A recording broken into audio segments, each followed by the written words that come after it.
Alors, on va plus loin avec vous, Julia Sigur, qui n'a pas ses lunettes. On est très déçus. Non, Bonjour, Julia. C'est l'heure du billet science.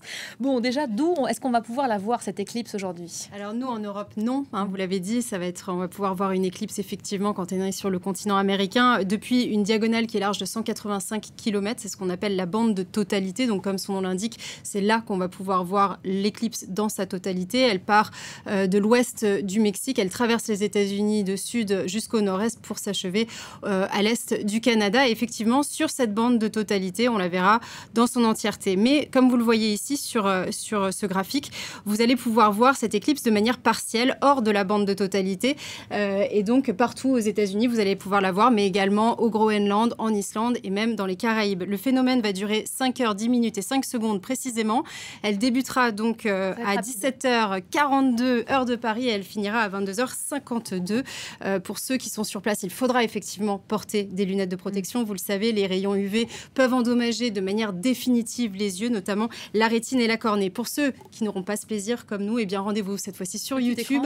C'est un peu moins sexy, mais sur YouTube, effectivement, sur le site de la NASA, vous pourrez voir une retransmission de l'éclipse à partir de 19h heure de Paris. Voilà, tous les rendez-vous qui sont donnés. Une éclipse totale, Julia, c'est quoi exactement? Alors, une éclipse totale, c'est effectivement quand la Lune, en fait, va... On la voit derrière vous, c'est quand même assez beau. Voilà, c'est absolument magnifique, mais c'est extrêmement rare. Et je vais vous expliquer pourquoi. C'est quand la Lune, en fait, vient et se positionne parfaitement devant le Soleil et l'occulte depuis la Terre.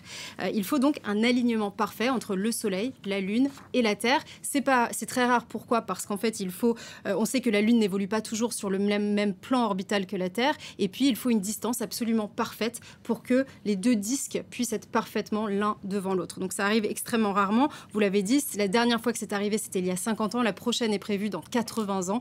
Voilà, ça, c'est pour les éclipses totales. Mais il y a aussi des éclipses, d'autres types d'éclipses. Les éclipses annulaires, où la Lune va paraître plus petite par rapport au Soleil. Donc, ça va créer un anneau de lumière dans le ciel. Ou encore une éclipse partielle. Quoi qu'il arrive, les éclipses sont absolument incroyables parce qu'elles créent des paysages un peu hors du temps et de l'espace. Et de temps en temps, des paysages aussi apocalyptiques avec ce qu'on appelle l'apparition d'un soleil noir. Alors, c'est beau, mais pas que. Ça nous permet aussi d'apprendre un certain nombre de choses. Là, ce sont les scientifiques qui vont être à l'œuvre tout à l'heure. Absolument. Les scientifiques vont notamment étudier ce qu'on appelle la couronne solaire. La couronne solaire, c'est en fait l'atmosphère qui entoure le Soleil.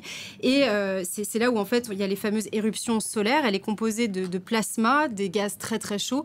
Et il y a une énigme depuis la nuit des temps sur cette couronne solaire. On ne comprend pas pourquoi, en fait, au centre du Soleil, la température de ces gaz est moins importante qu'à la surface. Donc ça va être une des énigmes qu'ils vont essayer d'élucider. Ils vont aussi étudier le comportement des animaux. Ça, c'est fascinant. Voilà, un peu comme avec les tremblements de terre, ils peuvent ressentir ces choses-là. Ils ont des comportements un peu atypiques. Je vous donne quelques exemples.